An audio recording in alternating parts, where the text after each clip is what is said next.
ನಮಸ್ತೆ ಸ್ನೇಹಿತರೆ, ಇವತ್ತು ನಾವು ದ್ವಿತೀಯ BA ಕನ್ನಡ ಭಾಷಿಕ ಪ್ರಾಚೀನ ಕನ್ನಡ ಕಾವ್ಯ ಪರೀಕ್ಷೆ ತಯಾರಿಯನ್ನು ಮಾಡಿಕೊಳ್ಳುವ ಕೃಷ್ಣ ಸಂಧಾನದ ಬಗ್ಗೆ ಸಂಪೂರ್ಣವಾಗಿ ಸಾರಾಂಶವನ್ನು ತಿಳ್ಕೊಂಡೆವು. ದುರ್ಯೋಧನನ ವಿಲಾಪದ ಬಗ್ಗೆ ಕೂಡ ತಿಳ್ಕೊಂಡಿದ್ದೇವೆ. ಅಮೃತಮತಿ ಪ್ರಸಂಗದ ಬಗ್ಗೆ ಕಳೆದ ವಿಡಿಯೋದಲ್ಲಿ ತಿಳ್ಕೊಂಡಿದ್ದೇವೆ. ಇವತ್ತು ಸಾಮಾಜಿಕ ವಚನಗಳು ಬಸವಣ್ಣನವರ ಮತ್ತು ಅಕ್ಕ ಮಹಾದೇವಿಯವರ ಜೀವನದ ಬಗ್ಗೆ ತಿಳ್ಕೊಳ್ಳುವ. ಪುಟ ಸಂಖ್ಯೆ 56 ತೆಗೆಯಿರಿ.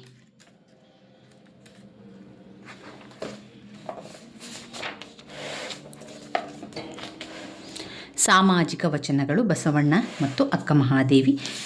ಬಸವಣ್ಣನವರು ಯಾವ ವಿಚಾರದ ಬಗ್ಗೆ ಹೇಳಿದ್ದಾರೆ ಅಂತ ನಿಮಗೆ ಗೊತ್ತಿರಲಿ, ಹಾಗೆಯೇ ಅಕ್ಕ ಮಹಾದೇವಿಯವರ ಜೀವನದ ಬಗ್ಗೆ ಕೂಡ ನಾವು ತಿಳ್ಕೊಳ್ತಾ ಹೋಗೋಣ.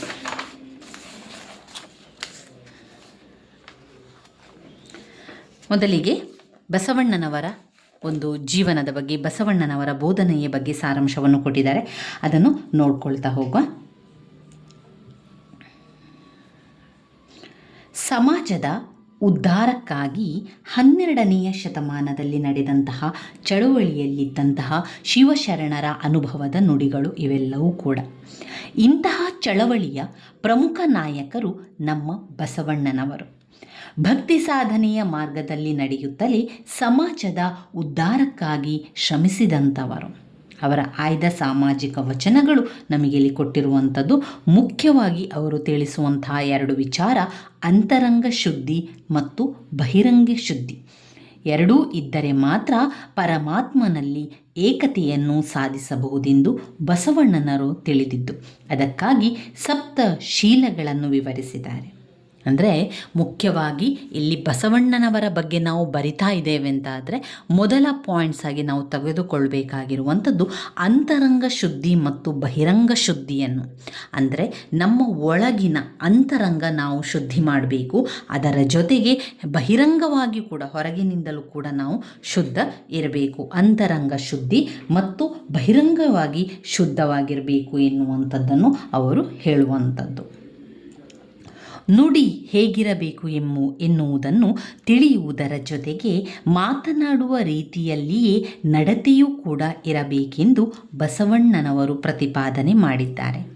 ಪರರ ವಸ್ತುಗಳಿಗೆ ಆಸೆ ಪಡದ ಛಲ ಇರಬೇಕು. ಯಾರದೇ ವಸ್ತುವಾಗಿರ್ಬೋದು, ಅದು ಪರರದು. ಆ ಪರರ ವಸ್ತುವಿಗೆ ನಾವು ಆಸೆಯನ್ನು ಪಡಬಾರದು. ಜೀವನವೇ ಲಿಂಗ ಜಂಗಮ ಒಂದಾಗಿ ನೀಡಿರುವ ಪ್ರಸಾದವೆನ್ನುವ ಅರಿವು ನಮಗೆ ಇರಬೇಕು. ಅಂದರೆ ಪ್ರತಿಯೊಬ್ಬರಿಗೂ ಕೂಡ ಅದರ ಅರಿವಿರಬೇಕು.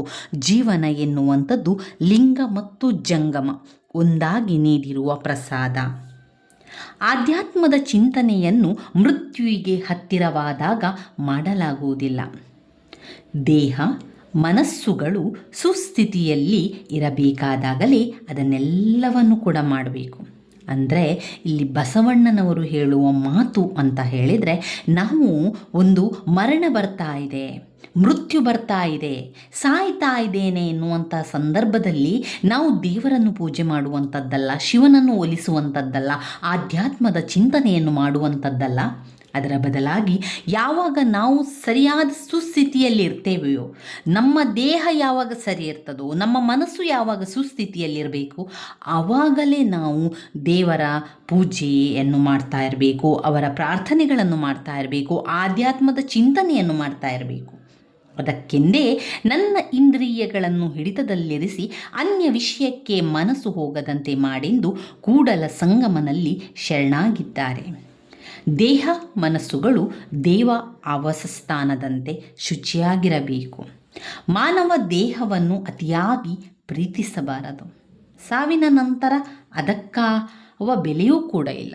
ಒಂದು ಮರಣ ಹೊಂದಿದ್ದೇವೆ ಅಂತಾದರೆ ಅಂತಹ ಸಂದರ್ಭದಲ್ಲಿ ಆ ಶರೀರಕ್ಕೆ ಏನಾದರೂ ಬೆಲೆ ಇದೆಯಾ? ಇಲ್ಲ. ಮೊದಲು ನಮ್ಮ ತನು ಮನಗಳನ್ನು ಸುಸ್ಥಿತಿಯಲ್ಲಿರಿಸಿಕೊಳ್ಳದೆ ಬೇರೆಯವರ ರೀತಿ ನೀತಿಗಳನ್ನು ತಿದ್ದುವ ಗೊಡವೆ ಏಕೆ? ಇದೆಲ್ಲ ಕೂಡ ಬಸವಣ್ಣನವರ ಮಾತು. ಎಷ್ಟು ಸರಿಯಾಗಿದೆ, ಎಷ್ಟು ಅದ್ಭುತವಾಗಿದೆ ಅಂತ ನೋಡಿ. ನಮ್ಮನ್ನು ನಾವು ಸರಿ ಮಾಡಿಕೊಳ್ಬೇಕು. ಯಾವಾಗ ನಮ್ಮನ್ನು ನಾವು ಸರಿ ಮಾಡಿಕೊಳ್ತೇವೋ ಆವಾಗ ನಾವು ದೇವರಲ್ಲಿ ವಿಲೀನ ಆಗಲಿಕ್ಕೆ ಅಥವಾ ದೇವರು ನಮ್ಮನ್ನು ಮೆಚ್ಚಿಕೊಳ್ಳಲಿಕ್ಕೆ ಸಾಧ್ಯ. ಅದನ್ನು ಬಿಟ್ಟು ನಮ್ಮತನವನ್ನು ನಮ್ಮ ಒಂದು ತಪ್ಪುಗಳನ್ನು ಮರೆಮಾಚಿಕೊಂಡು ಬೇರೆಯವರ ತಪ್ಪನ್ನು ಯಾಕೆ ನಾವು ತಿದ್ದುವ ಗೊಡವೆಗೆ ಹೋಗುವಂಥದ್ದು? ನಾವು ನಮ್ಮ ಒಂದು ಮಾರ್ಗವನ್ನು, ನಮ್ಮ ಒಂದು ತಪ್ಪುಗಳನ್ನೆಲ್ಲ ಸರಿ ಮಾಡುತ್ತಾ ಹೋಗದೆ ಬೇರೆಯವರ ರೀತಿ ನೀತಿಗಳನ್ನು ತಿದ್ದುವ ಗೊಡವೆ ನಮಗೇಕೆ ಅಂತ ಕೇಳ್ತಾ ಇದ್ದಾರೆ. ಎಲ್ಲ ಆಚರಣೆಗಳು ಸಮಾಜವನ್ನು ರಕ್ಷಿಸುವ ಕೆಲಸ ಮಾಡಬೇಕೇ ಹೊರತು ಅದು ಭಕ್ಷಿಸುವಂತಾಗಬಾರದು. ಮೂಢನಂಬಿಕೆಗಳು, ಶ್ರೀಮಂತಿಕೆಯ ಅಹಂಕಾರಗಳನ್ನು ತೊರೆದು ಸದ್ಗುಣಿಗಳಾಗಿರಬೇಕೆಂದು ತಮ್ಮ ಈ ವಚನಗಳ ಮೂಲಕ ಬಸವಣ್ಣನವರು ಸಂದೇಶ ನೀಡಿದ್ದಾರೆ. ಬಸವಣ್ಣನವರು ಹೇಳುವಂತಹ ಮಾತುಗಳನ್ನು ನಾವಲ್ಲಿ ಕಾಣ್ತಾ ಹೋಗ್ಬೋದು. ಈ ಬಸವಣ್ಣನವರ ಮುಖ್ಯವಾದಂತಹ ಅವರ ವಚನಗಳ ವಿಶ್ಲೇಷಣೆಯಲ್ಲಿ ನೋಡುವುದಾದರೆ, ಬಸವಣ್ಣನವರ ವಚನಗಳ ಉದ್ದೇಶ ಒಂದು ಸಮಾಜವನ್ನು ಸುಂದರವಾಗಿಡುವಂಥದ್ದು, ಸದೃಢಗೊಳಿಸುವಂಥದ್ದು, ಮತ್ತೊಂದು ಪ್ರತಿಯೊಬ್ಬ ವ್ಯಕ್ತಿಯ ಅಂತರಂಗವನ್ನು ಶೋಧನೆಗೆ ಒಳಪಡಿಸುವುದು. ದೇಹವೇ ಶಿವನ ಮನೆ ಎಂದು ತಿಳಿದಿರುವವರು ಅದನ್ನು ಎಲ್ಲ ಸಮಯದಲ್ಲಿ ಶುಚಿಯಾಗಿರಿಸುವಂಥ ಪ್ರಯತ್ನವನ್ನು ಮಾಡ್ತಾರೆ. ಈಗ ನಮ್ಮ ದೇಹವೇ ದೇವಾಲಯ, ನಮ್ಮ ದೇಹದಲ್ಲಿ ಶಿವನಿದ್ದಾನೆ ಎಂದ ಮೇಲೆ ನಾವೇನು ಮಾಡಬೇಕು? ನಮ್ಮ ಅಂತರಂಗ ಮತ್ತು ಬಹಿರಂಗ ಎರಡೂ ಕೂಡ ಶುಚಿಯಾಗಿಟ್ಟುಕೊಳ್ಳಿಕ್ಕೆ ಪ್ರಯತ್ನಿಸಬೇಕು. ನಮ್ಮ ಮನಸ್ಸನ್ನು, ನಮ್ಮ ಒಳ ಮನಸ್ಸು ಎರಡೂ ಕೂಡ ಶುದ್ಧವಾಗಿರಬೇಕು, ಶುಚಿಯಾಗಿರುವಂತಹ ಪ್ರಯತ್ನವನ್ನು ಮಾಡಬೇಕು. ಮನೆಯ ಸ್ವಚ್ಛತೆ ಎಷ್ಟು ಮುಖ್ಯವೋ ಅದೇ ರೀತಿಯಲ್ಲಿ ದೇಹ, ಮನಸ್ಸು, ಅದರ ಶುದ್ಧಿಯೂ ಕೂಡ ಅಷ್ಟೇ ಮುಖ್ಯವಾಗಿರುವಂಥದ್ದು. ಕಳ್ಳತನ, ಕೊಲೆ, ಸುಳ್ಳು, ಕೋಪ ತಾನೇ ಉತ್ತಮ ಎನ್ನುವ ಅಹಂಕಾರದ ಬಣ್ಣನೆ ಇದ್ಯಾವುದು ಕೂಡ ದೈವದೆಡೆಗೆ ನಮ್ಮನ್ನು ಕರೆದೊಯ್ಯುವುದಿಲ್ಲ. ಇಲ್ಲಿ ಬಸವಣ್ಣನವರ ಮಾತು ನೋಡಿ ಎಷ್ಟು ಸ್ಪಷ್ಟವಾಗಿದೆ. ಕಳ್ಳತನ ಮಾಡಿದರೆ, ಕೊಲೆ ಮಾಡಿದರೆ, ಸುಳ್ಳು ಹೇಳಿದರೆ, ಕೋಪಗೊಂಡ್ರೆ ಇದೆಲ್ಲ ಕೂಡ ಅಹಂಕಾರ. ಇದು ನಮ್ಮನ್ನು ದೇವರ ಕಡೆಗೆ ನಮ್ಮನ್ನು ಕರೆದುಕೊಂಡು ಹೋಗುವುದಿಲ್ಲ. ಯಾವಾಗ ನಮ್ಮ ಅಂತರಂಗ ಬಹಿರಂಗಗಳೆರಡೂ ಶುದ್ಧವಾಗಿದ್ದರೆ ಮಾತ್ರ ನಮ್ಮ ಜೀವನ ಸುಂದರವಾಗಿರುತ್ತದೆ. ಅದಕ್ಕೆ ನಾವಾಡುವ ಪ್ರತಿಯೊಂದು ಮಾತು ಮುತ್ತಿನ ರೀತಿಯಲ್ಲಿ ಶುಭ್ರವಾಗಿದ್ದು ಸ್ಫಟಿಕದಂತೆ ಪಾರದರ್ಶಕವಾಗಿ ಜ್ಞಾನದ ಬೆಳಕನ್ನು ನೀಡುವಂತಿರಬೇಕು.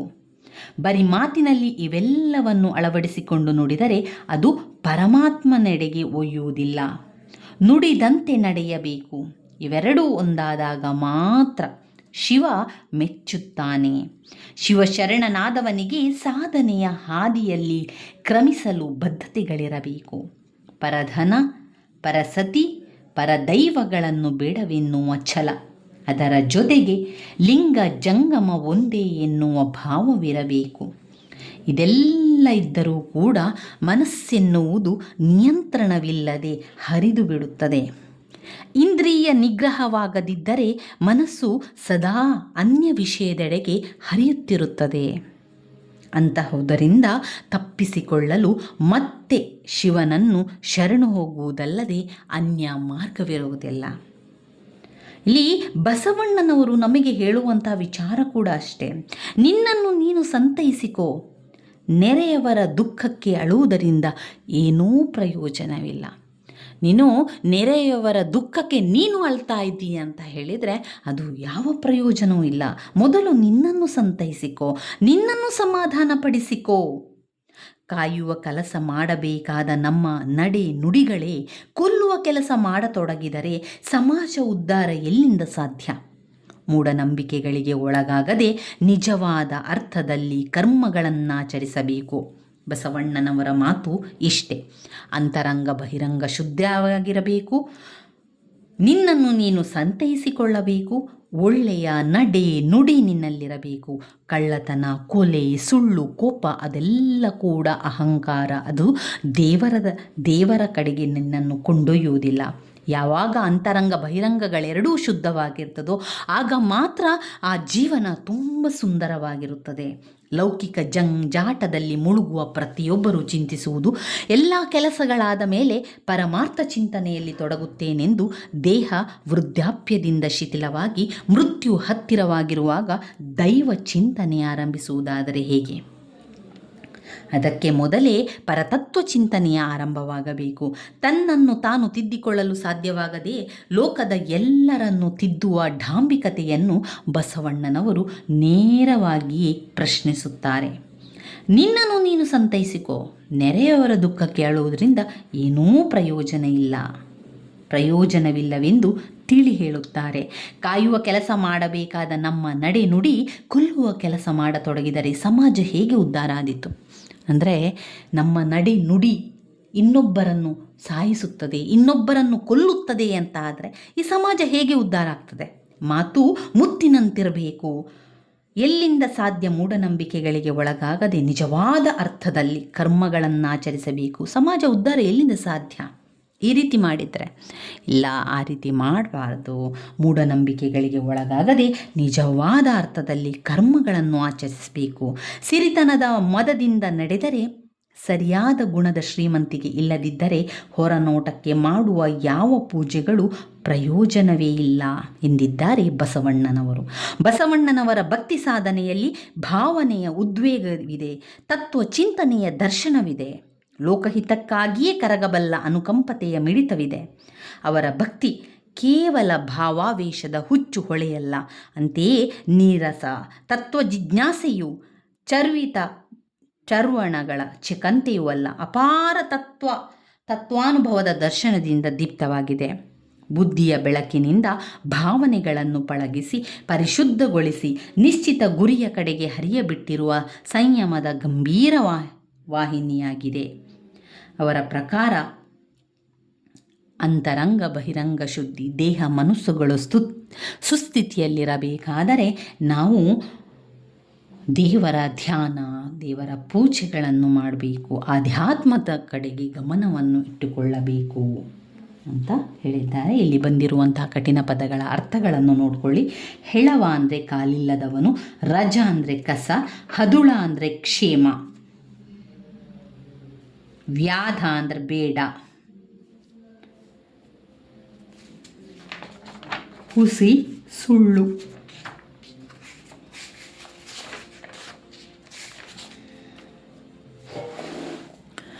ಬಸವಣ್ಣನವರ ವಚನಗಳ ಭಾವಾರ್ಥಗಳನ್ನು ಕಾಣ್ಬೋದು. ಇದರಲ್ಲಿ ಒಂದೊಂದು ಪಾಯಿಂಟ್ಸ್ಗಳನ್ನು ತಗೊಳ್ತಾ ಹೋಗುವಂಥದ್ದು. ವೀರಶೈವ ಧರ್ಮದ ಸಾರವನ್ನು, ಸುಪ್ತ ಶೀಲಗಳನ್ನು ಸಾರುವ ವಚನವಿದು. ಮನುಷ್ಯನಾದವನು ಪಾಲಿಸಬೇಕಾದ ನೈತಿಕ ಮೌಲ್ಯಗಳನ್ನು ಈ ವಚನ ಎತ್ತಿ ಹಿಡಿಯುತ್ತದೆ. ಒಬ್ಬ ವ್ಯಕ್ತಿಯ ವ್ಯಕ್ತಿತ್ವ ರೂಪುಗೊಳ್ಳುವುದು ಆತ ನಡೆದುಕೊಳ್ಳುವ ರೀತಿಯಿಂದ. ಯಾವ ತಪ್ಪುಗಳೂ ಇಲ್ಲದೆ ನಡೆಯುವ ವ್ಯಕ್ತಿ ಇಹ ಪರಗಳೆರಡರಲ್ಲೂ ಮಾನ್ಯನಾಗುತ್ತಾನೆ ಎನ್ನುವುದು ಬಸವಣ್ಣನರ ನಿಲುವಾಗಿದೆ. ಒಟ್ಟಿನಲ್ಲಿ ಈ ಮೊದಲ ಪಾಯಿಂಟ್ಸಲ್ಲಿ ನೀವು ಯಾವುದನ್ನು ತಗೊಳ್ಬೇಕು ಅಂತ ಹೇಳಿದರೆ, ನೈತಿಕ ಮೌಲ್ಯಗಳು, ಮನುಷ್ಯನು ಪಾಲಿಸಬೇಕಾದ ನೈತಿಕ ಮೌಲ್ಯಗಳು. ಎರಡನೆಯ ಪಾಯಿಂಟ್, ಮಾತೆ ಮುತ್ತು ಮಾತೆ ಮೃತ್ಯು. ಆ ನಾನುಡಿಯಂತೆ ನಾವು ಯಾವ ರೀತಿ ಮಾತನಾಡುವಂಥದ್ದು ಶುದ್ಧವಾಗಿರಬೇಕು, ಶುಭ್ರವಾಗಿರಬೇಕು. ಮಾತು ಮುತ್ತಿನಂತೆ ಕೂಡಿರಬೇಕು, ಮುತ್ತಿನಂತೆ ಜ್ಞಾನದ ಪ್ರಕಾಶದಿಂದ ಹೊಳೆಯುತ್ತಿರಬೇಕು. ಅದು ಯಾರನ್ನು ಕೂಡ ಕೊಲ್ಲುವ ಹಂತಕ್ಕೆ ಹೋಗಬಾರ್ದು, ಯಾರನ್ನು ಚುಚ್ಚು ನುಡಿಗಳಿಂದ ಅವರನ್ನು ಕೊಲ್ಲಬಾರ್ದು ಎನ್ನುವಂತಹ ಮಾತುಗಳು ಮಾತೆ ಮುತ್ತು ಮಾತೆ ಮೃತ್ಯು ಎನ್ನುವ ನಾನುಡಿಯಲ್ಲಿ ನಾವು ಕಾಣ್ಬೋದಾಗಿದೆ. ಶರಣೆಂದರೆ ಶಿವನಲ್ಲಿ ಸದಾ ಶರಣಾಗಿರುವನು. ಈ ಪಾಯಿಂಟ್ಸನ್ನು ಅದೇ ರೀತಿಯಾಗಿ ತಗೊಳ್ಳಿ. ಶರಣೆಂದರೆ ಶಿವನಲ್ಲಿ ಸದಾ ಶರಣಾಗಿರುವವನು. ಶಿವ ತನಗೆ ಭಕ್ತನಾಗಿ ಶರಣಾಗಿ ಬಂದವರನ್ನೆಲ್ಲ ಏನು ಮಾಡ್ತಾನೆ? ಒರೆ ಹಚ್ಚಿ ನೋಡ್ತಾನೆ. ಭಕ್ತಿಯ ಸಾಧನೆಯನ್ನು ಮಾಡುವ ಸಾಧಕನಿಗೆ ಪ್ರಪಂಚದ ಆಸೆ ಆಮಿಷಗಳು ಅನೇಕ ಇರ್ತದೆ. ಅದರಿಂದ ಸಾಧನೆಯನ್ನು ಮಾಡಲು ಹೊರಟಿರುವ ಸಾಧಕನಾದ ಶರಣನಿಗೆ ಹಿಡಿದುದನ್ನು ಸಾಧಿಸುವ ನಿಷ್ಠೆ ಬೇಕು, ಹಠ ಬೇಕು, ಛಲ ಇರಬೇಕು ಎನ್ನುವಂಥದ್ದನ್ನು ನಾವಿಲ್ಲಿ ವಿವರಿಸ್ತಾ ಹೋಗಬೇಕು. 4ನೇ ಪಾಯಿಂಟ್ಸಲ್ಲಿ ದೈವತ್ವವನ್ನು ಅಥವಾ ಶಿವನನ್ನು ಕಾಣುವ ಪ್ರಯತ್ನ ಬುದ್ಧಿ ತಿಳಿದಾಗನಿಂದಲೇ ಆಗಬೇಕು. ಅಂದರೆ ಪರಮಾತ್ಮನೆಡೆಗೆ, ಪರಮಾತ್ಮನ ಒಂದು ಧ್ಯಾನ ಮಾಡುವಂಥದ್ದು, ಪರಮಾತ್ಮನ ಪ್ರಾರ್ಥನೆಗಳನ್ನು ಮಾಡುವಂಥದ್ದು ಬುದ್ಧಿ ತಿಳಿದಾಗಿನಿಂದಲೇ ನಮಗೆ ಆಗ್ತಾನೆ ಹೋಗಬೇಕು ಎನ್ನುವಂಥದ್ದು. ಪಾಯಿಂಟ್ ನಂಬರ್ 5, ಲೌಕಿಕ ಪ್ರಪಂಚದಲ್ಲಿ ಹುಟ್ಟಿದ ಮೇಲೆ ಆಸೆ ಆಕಾಂಕ್ಷೆಗಳು ಸುತ್ತಲೂ ಹರಡಿರ್ತದೆ. ಭಕ್ತನಾದವನು ಅದರಿಂದ ಹೊರಬರುವುದೇ ಕಷ್ಟವಾಗಿ ಬಿಡ್ತದೆ. ಅದಕ್ಕೆ ಇಂದ್ರಿಯಗಳನ್ನು ಹೇಗಿರಿಸಬೇಕು ಎಂಬುದು ತಿಳಿಯದೆ ಭಕ್ತ ಗೊಂದಲದ ಗೂಡಿನಲ್ಲಿರ್ತಾನೆ. ಶಿವ ಶರಣರ ಒಂದು ಸಂಸರ್ಗವನ್ನು ಬಿಟ್ಟು ಬೇರೆಲ್ಲೂ ಹೋಗದ ಹಾಗೆ ತನ್ನ ಕಾಲುಗಳನ್ನು ಮಾಡು, ಅದನ್ನು ಮನಸ್ಸು ಕೇಳುವುದಿಲ್ಲವಾದ್ದರಿಂದ ಓಡಾಡಲೇ ಆಗದ ರೀತಿಯಲ್ಲಿ ಹೆಳವನವನನ್ನಾಗಿ ಮಾಡಿಬಿಡು ಎನ್ನುವಂಥದ್ದನ್ನು ಹೇಳುವಂಥದ್ದು ಬಸವಣ್ಣನವರು. 6ನೇ ಪಾಯಿಂಟ್, ಒಂದು ಮನೆಯ ಒಳಗೆ ಮನೆಯ ಯಜಮಾನ ವಾಸಿಸುತ್ತಿದ್ದಾನೋ ಇಲ್ಲವೋ ಎನ್ನುವುದು ಆ ಮನೆಯನ್ನು ಗಮನಿಸಿದರೆ ತಿಳಿಯುತ್ತದೆ. ಮನೆಯ ಹೊಸಿಲಲ್ಲಿ ಹುಲ್ಲು ಬೆಳೆದು ಮನೆಯಲ್ಲಿ ಕಸ ಕಡ್ಡಿ ತುಂಬಿದ್ದರೆ ಅಂತಹ ಮನೆಯಲ್ಲಿ ಆ ಮನೆಯ ಯಜಮಾನ ವಾಸವಾಗಿಲ್ಲ ಎಂದು ತಿಳಿದು ಬರುತ್ತದೆ. ದೇಹವನ್ನು ಬಸವಣ್ಣನವರು ಮನೆಗೆ ಹೋಲಿಸುತ್ತಾರೆ. ದೇಹದ ಯಜಮಾನ ಶಿವ.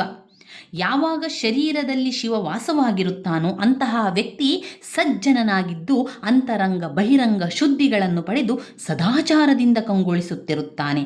ಒಂದು ವೇಳೆ ನಮ್ಮ ದೇಹದಲ್ಲಿ ಶಿವ ನೆಲೆಯಾಗಿಲ್ಲ ಹೋದಲ್ಲಿ ಅಂತಹ ಶರೀರ ಅನ್ಯ ವಿಷಯಗಳಿಂದ ತುತ್ತಾಗಿರುತ್ತದೆ. ಅಂದರೆ ಅವನ ಮನಸ್ಸಿನಲ್ಲಿ ಯಾವತ್ತೂ ಕಪಟ, ಮೋಸ, ಅನ್ಯಾಯಗಳೇ ತುಂಬಿಕೊಂಡಿರ್ತದೆ. ಯಾವಾಗ ನಾವು ಆಧ್ಯಾತ್ಮದ ಕಡೆಗೆ ಒಲವನ್ನು ತೋರ್ತೇವೋ, ದೇವರ ಪ್ರಾರ್ಥನೆ, ದೇವರ ಪೂಜೆ, ದೇವರ ಒಂದು ಸ್ತುತಿ ಮಾಡ್ತಾ ಇರ್ತೇವೋ ಅಂತಹ ಸಂದರ್ಭದಲ್ಲಿ ಅಂತಹ ಒಂದು ಶರೀರ, ಅಂತಹ ಒಂದು ಮನಸ್ಸು ಯಾವಾಗಲೂ ಒಂದು ಒಳ್ಳೆಯತನವನ್ನು ಯೋಚನೆ ಮಾಡ್ತದೆ, ಒಳ್ಳೆಯದನ್ನು ಗುರುತಿಸ್ತದೆ.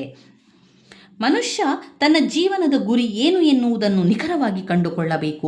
ಪ್ರತಿನಿತ್ಯ ನಡೆಯುವ ಘಟನೆಗಳಿಂದ ತನ್ನ ಆತ್ಮಶೋಧನೆಯನ್ನು ಮಾಡಿಕೊಳ್ಳಬೇಕು. ಬಸವಣ್ಣನವರ ಈ ವಚನದ ಡಾಂಬಿಕತನದ ಮಾತನಾಡುತ್ತಾ ಕಾಲ ಕಳೆಯುವ ಎಲ್ಲರನ್ನೂ ಲೇವಡಿ ಮಾಡುವಂತಿದೆ. ಲೋಕದಲ್ಲಿರುವ ತೊಂದರೆಗಳನ್ನು ತಿದ್ದಬೇಕಾದರೆ ಮೊದಲು ಈಗ ಒಂದು ಲೋಕದಲ್ಲಿ ಈ ಒಂದು ಲೋಕದಲ್ಲಿ ತುಂಬಾ ತಪ್ಪಾಗ್ತಾ ಇದೆ, ತುಂಬ ತೊಂದರೆ ಆಗ್ತಾ ಇದೆ ಅಂತ ನಾವು ಅಂದ್ಕೊಂಡು ಅದನ್ನು ಸರಿ ಮಾಡಲಿಕ್ಕೆ ನಾವು ಹೋಗ್ತಾ ಇದ್ದೇವೆ ಅಂತ ಆದರೆ ಮೊದಲು ನನ್ನಲ್ಲಿರುವಂತಹ ತೊಂದರೆಯನ್ನು, ನನ್ನಲ್ಲಿರುವಂತಹ ಒಂದು ಋಣಾತ್ಮಕ ವಿಷಯಗಳನ್ನು ತೆಗೆದು ಹಾಕಬೇಕು. ವೈಯಕ್ತಿಕ ಬದುಕಿನಲ್ಲಿರುವಂತಹ ವಾಸನೆಗಳು, ಕಾಮನೆಗಳು, ದುರ್ಗುಣಗಳು, ಲೋಪದೋಷಗಳು ಇಲ್ಲವಾದಾಗ ಮಾತ್ರ ಪ್ರಪಂಚದ ರೀತಿ ನೀತಿಯ ಬಗೆಗೆ, ಅದನ್ನು ತಿದ್ದುವ ಬಗೆಗೆ ಆಲೋಚಿಸಬೇಕು. ಯಾವಾಗ ನೀವು ಬೇರೆಯವರನ್ನು ಸರಿ ಮಾಡಬೇಕು, ಬೇರೆಯವರ ಗುಣಗಳನ್ನು ಸರಿ ಮಾಡಬೇಕು ಅಂತ ಹೊರಟಿದ್ದೀರೋ, ಮೊದಲು ನಿನ್ನ ಗುಣವನ್ನು ಸರಿ ಮಾಡಿಕೋ, ನಿನ್ನ ರೀತಿ ನೀತಿಯನ್ನು ಸರಿ ಮಾಡಿಕೋ, ನಿನ್ನಲ್ಲಿರುವ ದುಗುಣವನ್ನು ಸರಿ ಮಾಡಿಕೋ, ನಿನ್ನಲ್ಲಿರುವ ಋಣಾತ್ಮಕ ಚಿಂತನೆಯನ್ನು ಸರಿ ಮಾಡಿಕೋ. ಆವಾಗ ಮತ್ತೊಬ್ಬನ ರೀತಿ ನೀತಿಗಳನ್ನು ನೀನು ಬದಲಾಯಿಸಬಹುದು, ಜಗತ್ತನ್ನು ಬದಲಾಯಿಸಬಹುದು, ಹೊರಗಿನ ರೀತಿ ನೀತಿಗಳನ್ನು ಬದಲಾಯಿಸಬಹುದು. ನಿನ್ನಲ್ಲಿರುವ ದುರ್ಗುಣತೆಯನ್ನು ಬದಲಾವಣೆ ಮಾಡದೆ ಬೇರೆಯವರಲ್ಲಿ ನೀನು ಬದಲಾವಣೆಯನ್ನು ಬಯಸಿದರೆ ಹೇಗೆ ಸಾಧ್ಯ ಎನ್ನುವಂಥದ್ದು ಬಸವಣ್ಣನವರ ಮಾತಾಗಿದೆ. ಒಲೆ ಎನ್ನುವುದು ನಮ್ಮ ಉಪಯೋಗಕ್ಕೆಂದು ನಾವೇ ಮಾಡಿಕೊಂಡಿರುವಂತಹ ವಸ್ತು.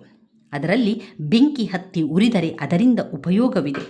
ಒಲೆಯ ಉರಿ ಒಂದು ಮಿತಿಯಲ್ಲಿದ್ದರೆ ಆ ಬೆಂಕಿ ಅಪಾಯಕಾರಿ, ನಮ್ಮನ್ನು ಕಬಳಿಸುವುದಿಲ್ಲ.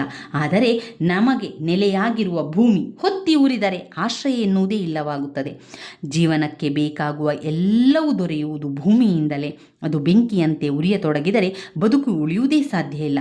ಹಾಗೆಯೇ ಕೆರೆಯ ರಕ್ಷಣೆಗಾಗಿ ನೀರಿನ ಹರಿವನ್ನು ತಡೆದು ರಕ್ಷಿಸಲೆಂದೇ ನಿರ್ಮಿಸಿದ ಕಟ್ಟೆ ನೀರನ್ನು ಹೀರಿದರೆ ಕೆರೆಯನ್ನು ಯಾರು ರಕ್ಷಿಸುತ್ತಾರೆ? ಹೊಲಗದ್ದೆಗಳ ಬೆಳೆಯನ್ನು ರಕ್ಷಿಸಲೆಂದು ಬೇಲಿಯನ್ನು ಹಾಕಲಾಗುತ್ತದೆ. ಆ ಬೇಲಿಯೇ ಇದ್ದು ಹೊಲದಲ್ಲಿನ ಬೆಳೆಯನ್ನು ಮೇಯ್ದರೆ, ಹಾಳುಗೆಡವಿದರೆ ಅದನ್ನು ರಕ್ಷಿಸುವುದು ಹೇಗೆ? ಒಂದು ಮನೆಯ ಜವಾಬ್ದಾರಿ ಆ ಮನೆಯ ಗೃಹಿಣಿಯದಾಗಿರುತ್ತದೆ. ಮನೆಯಲ್ಲಿನ ಸಂಪತ್ತು ಅನ್ಯರ ಪಾಲಾಗದಂತೆ ನೋಡಿಕೊಳ್ಳುವ ಜವಾಬ್ದಾರಿಯೇ ಆಕೆ ಹೊತ್ತಿರುತ್ತಾಳೆ. ಹೀಗಿರುವಾಗ ಆಕೆಯೇ ಮನೆಯ ವಸ್ತುಗಳನ್ನು ಕದ್ದು ಸಾಗಿಸಿದರೆ ಆ ಮನೆಯ ಪರಿಸ್ಥಿತಿ ಏನು? ಮಗುವಿಗೆ ತಾಯಿಯ ಹಾಲು ಸಂಜೀವಿನಿ, ಜೀವನಾಧಾರ. ಮಗು ತಾಯಿಯ ಹಾಲನ್ನು ಅಮೃತವೆಂದು ತಿಳಿದಿರುತ್ತದೆ. ಆದರೆ ಅದೇ ಹಾಲು ವಿಷವಾದರೆ ಆ ಮಗು ಸಾಯದೆ ಬೇರೆ ದಾರಿಯೇ ಇಲ್ಲ ಎಂದು ಬಸವಣ್ಣನವರು ನೀಡಿರುವಂಥ ಈ ಎಲ್ಲ ಉದಾಹರಣೆಗಳು ಕೂಡ ಮೂಲಭೂತವಾದ ರಕ್ಷಣೆ ಮಾಡುವಂಥ ಸ್ವರೂಪದಲ್ಲಿರುವವರ ವಿನಾಶಕಾರಿಯಾದರೆ ಆಗುವ ಪರಿಣಾಮಗಳೇನು ಎನ್ನುವ ಚಿತ್ರಣವನ್ನು ನಮಗೆ ಕೊಡ್ತದೆ. 10ನೇ ಪಾಯಿಂಟಲ್ಲಿ ಮೂಢನಂಬಿಕೆಗಳ ಬಗೆಗೆ, ವ್ಯರ್ಥ ಆಚರಣೆಗಳ ಬಗ್ಗೆ ನೇರವಾಗಿ ಪ್ರಶ್ನೆ ಮಾಡಿರುವ ವಚನವಿದು. ಪಾಯಿಂಟ್ ನಂಬರ್ 11, ಸಮಾಜದಲ್ಲಿನ ತಾರತಮ್ಯ, ಬಡವ ಬಲ್ಲಿದ ಭೇದಗಳನ್ನು ಕುರಿತು ಬಸವಣ್ಣನವರು ಅನೇಕ ವಚನಗಳಲ್ಲಿ ವಿವರಿಸಿದ್ದಾರೆ. ಶ್ರೀಮಂತಿಕೆ ಸಂಪತ್ತು ಇದ್ದ ವ್ಯಕ್ತಿ ಸಾಮಾನ್ಯರನ್ನು ಮಾತನಾಡಿಸಲೊಲ್ಲ. ಇವನು ಇರುವಿಕೆಯು ವಿಶೇಷ ರೀತಿಯಲ್ಲಿರ್ತದೆ. ಹಾವು ಕಚ್ಚಿ ವಿಷವೇರಿದ ವ್ಯಕ್ತಿಯೊಡನೆಯೂ ಮಾತನಾಡಬಹುದು, ಮಾತನಾಡಿಸಲು ಸಾಧ್ಯವಿದೆ. ಭ್ರಮೆ ಹಿಡಿದ ಇಲ್ಲವೇ ಭ್ರಾಂತಿಗೆ ಒಳಗಾದ ಯಾವುದೇ ವ್ಯಕ್ತಿಯನ್ನು ಮಾತನಾಡಿಸಲು ಸಾಧ್ಯವಾಗುತ್ತದೆ. ಆದರೆ ಶ್ರೀಮಂತಿಕೆಯ ಭ್ರಮೆಯಲ್ಲಿ, ಸಂಪತ್ತಿನ ಅಮಲಿನ ಅಹಂಕಾರದಲ್ಲಿ ಸಿರಿವಂತಿಕೆಯ ಕೆಟ್ಟ ಶಕ್ತಿ ಕೆಲಸ ಮಾಡುತ್ತಿರುತ್ತದೆ. ಅಂತಹ ಶ್ರೀಮಂತರನ್ನು ಮಾತನಾಡಿಸಲು ಸಾಧ್ಯವಾಗುವುದು ಇಲ್ಲ. ಅವರಿಗೆ ಬಡತನ ಎಂಬ ಮಂತ್ರವಾದಿ ಬಂದು ಬಡತನದ ಅನುಭವವಾಗುವಂತೆ ಮಾಡಿದಾಗ ಮಾತ್ರ, ಶ್ರೀಮಂತಿಕೆ ಇರುವ ಯಾವುದೇ ವ್ಯಕ್ತಿಗೆ ವಾಸ್ತವದ ಅರಿವಾಗುವಂತೆ ಮಾಡಿದರೆ ಮಾತ್ರ ನಿಜವಾದ ಬಡತನದ ನೋವು ಅವನಿಗೆ ತಿಳಿಯುತ್ತದೆ ಎಂದು ಬಸವಣ್ಣನವರು ತಿಳಿಸುತ್ತಾರೆ.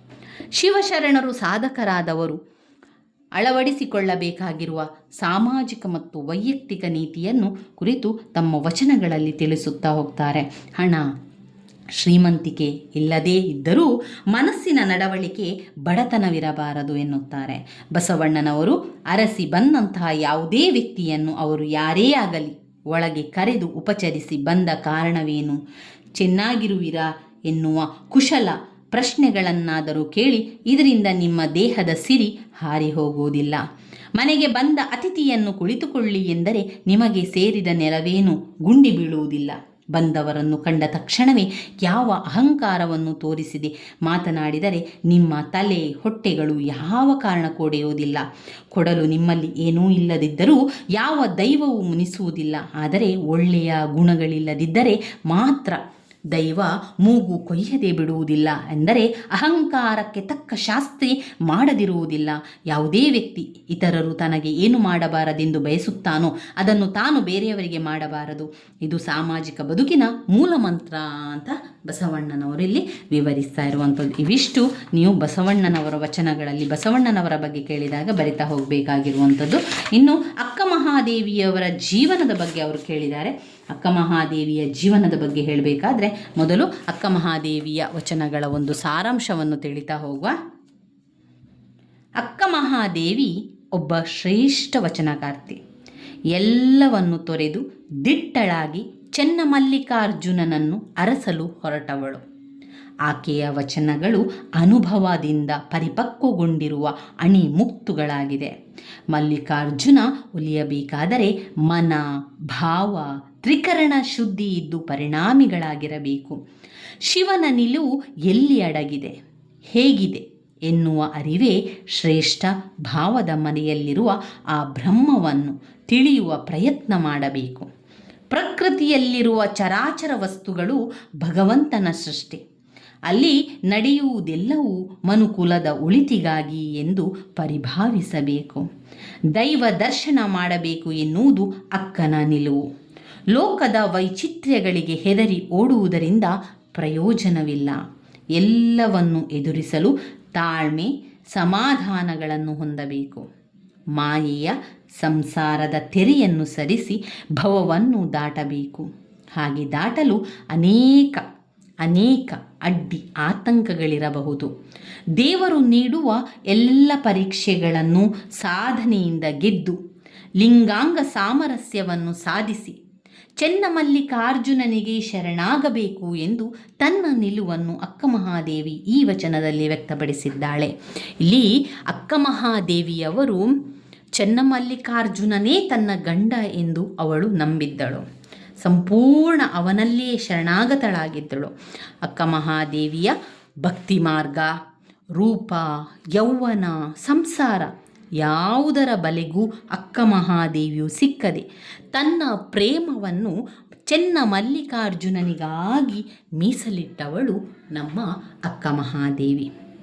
ಲೋಕದ ಗಂಡಸರನ್ನೆಲ್ಲ ಧಿಕ್ಕರಿಸಿ ವಿಶ್ವವಲ್ಲಭನ ಸತಿಯಾದವಳು ಅಕ್ಕ ಮಹಾದೇವಿ. ತಾನು ನೆಚ್ಚಿದ ಆಧ್ಯಾತ್ಮಿಕ ಮಾರ್ಗದಲ್ಲಿಯೇ ಸಾಗಿದವಳು ಅಕ್ಕ ಮಹಾದೇವಿ. ದಿಟ್ಟತನ, ವೈರಾಗ್ಯ, ನೇರ ನುಡಿ ಅವಳಿಗೆ ಮೊದಲಿನಿಂದಲೇ ಸಹಜವಾಗಿಯೇ ಬಂದಿತ್ತು. ಅದನ್ನೇ ನಾವು ಅಕ್ಕ ಮಹಾದೇವಿಯ ವಚನಗಳಲ್ಲೂ ಕಾಣಸಿಗುತ್ತದೆ. ಅಕ್ಕನ ವಚನಗಳಲ್ಲಿ ಐಹಿಕ ಬದುಕಿನ ಬಗೆಗೆ ಗೌರವವಾಗಲಿ ಆದರವಾಗಲಿ ಕಾಣಿಸದೇ ಇದ್ದರೂ ಅದನ್ನು ನಿರಾಕರಿಸುವುದಿಲ್ಲ. ಈ ಲೋಕದ ಜೀವನದಲ್ಲಿನ ವೈಪರೀತ್ಯಗಳಲ್ಲಿ, ಸಂಘರ್ಷಗಳಲ್ಲಿ ಬದುಕಿಯೂ ಕೂಡ ಸಾಧನೆಯ ಹಾದಿಯಲ್ಲಿ ಮುನ್ನಡೆ ಸಾಧಿಸಬಹುದೆಂದು ಆಕೆ ಪ್ರತಿಪಾದಿಸುತ್ತಾಳೆ. ಸಮಾಜದ ಮಧ್ಯದಲ್ಲಿದ್ದು ಸಾಧಿಸಬೇಕಾದರೆ ಸಮಾಧಾನ ಅಗತ್ಯ. ಮಾಯೆಯ ಶಕ್ತಿ ನಿರಂತರವಾಗಿ ಮನಸ್ಸನ್ನು ಪ್ರಪಂಚದ ಆಕರ್ಷಣೆಗೆ ಆಕರ್ಷಿಸುತ್ತಲೇ ಇರುತ್ತದೆ.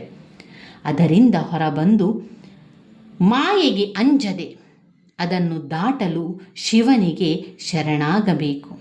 ಇಂತಹ ಸಂದರ್ಭದಲ್ಲಿ ಶಿವನೇ ಅನೇಕ ಪರೀಕ್ಷೆಗಳಿಗೆ ಗುರಿ ಮಾಡಿದರೂ ನೀ ಕೊಂದಡೆ ಶರಣೆಂಬುದು ಮಾಣೆ ಎನ್ನುವ ದೃಢ ನಿಲುವು ಅತ್ಯಗತ್ಯ. ಎಲ್ಲೆಡೆಯಲ್ಲಿಯೂ ಎಲ್ಲದರಲ್ಲಿಯೂ ಭಗವಂತನನ್ನೇ ಕಂಡರೆ ಮಾತ್ರ ಇಂತಹ ದರ್ಶನವಾಗುವುದು. ಪ್ರಕೃತಿಯಲ್ಲಿರುವ ಪ್ರಾಣಿ ಪಕ್ಷಿಗಳೆಲ್ಲವೂ ಭಗವಂತನ ಸೃಷ್ಟಿಯಾಗಿರುವುದರಿಂದ ಅವುಗಳಿಗೆ ಸಾಕ್ಷಾತ್ಕಾರ ಆಗಿರಬಹುದು ಎನ್ನುವ ಉನ್ನತ ನಿಲುವನ್ನು ಅಕ್ಕನ ವಚನಗಳಲ್ಲಿ ಕಾಣುತ್ತೇವೆ.